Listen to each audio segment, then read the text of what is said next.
എന്തുകൊണ്ടാണ് നമ്മുടെ സാമ്പത്തിക വർഷം ഏപ്രിലിൽ തുടങ്ങുന്നത്? കലണ്ടർ വർഷത്തിനനുസരിച്ച് ജനുവരിയിൽ തുടങ്ങാത്തത് എന്താണ്? ഇതിന് പ്രധാനമായും 2-3 കാരണങ്ങളുണ്ട്. ഒന്നാമത് ചരിത്രപരമാണ്. നമ്മൾ ഒരു ബ്രിട്ടീഷ് കോളനി ആയിരുന്നു. അവരുടെ സാമ്പത്തിക വർഷവും ഏപ്രിൽ ടു മാർച്ച് തന്നെയായിരുന്നു. 2 നൂറ്റാണ്ടോളം നമ്മളെ ഭരിച്ചിരുന്നപ്പോൾ അവരുണ്ടാക്കിയ ഒരു രീതി, അത് സ്വാതന്ത്ര്യം കിട്ടിയപ്പോഴും നമ്മൾ അതേപടി പിന്തുടർന്നു. രണ്ടാമത്തേത് സാമ്പത്തികമായ കാരണമാണ്. നമ്മുടെ പ്രധാന വരുമാന മാർഗം കൃഷിയായിരുന്നല്ലോ. രാജ്യത്തെ പകുതിയോളം പോപ്പുലേഷൻ കൃഷിയെ ആശ്രയിച്ച് ജീവിക്കുന്നത് കൊണ്ടും കൃഷിയിലെ പ്രധാന വിളവെടുപ്പ് കാലം മാർച്ച് വരെ ആയതുകൊണ്ടും അതിനനുസരിച്ചുള്ള ഒരു ഫിനാൻഷ്യൽ സൈക്കിൾ നമ്മൾ ഫോളോ ചെയ്തു പോകുന്നു. ഇത് രണ്ടുമല്ലാത്ത സാംസ്കാരികമായ കാരണവുമുണ്ട്.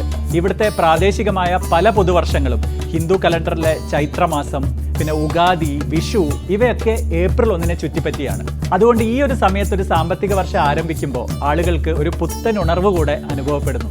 ഏപ്രിലിനേക്കാൾ ജനുവരിയിലോ മറ്റേതെങ്കിലും മാസത്തിലോ ആയിരിക്കണം സാമ്പത്തിക വർഷം ആരംഭിക്കേണ്ടത് എന്ന് നിങ്ങൾക്ക് അഭിപ്രായമുണ്ടോ? ഉണ്ടെങ്കിൽ എന്തുകൊണ്ടാണ് അങ്ങനെ തോന്നുന്നത് എന്ന കാര്യം കമന്റ് ചെയ്യൂ.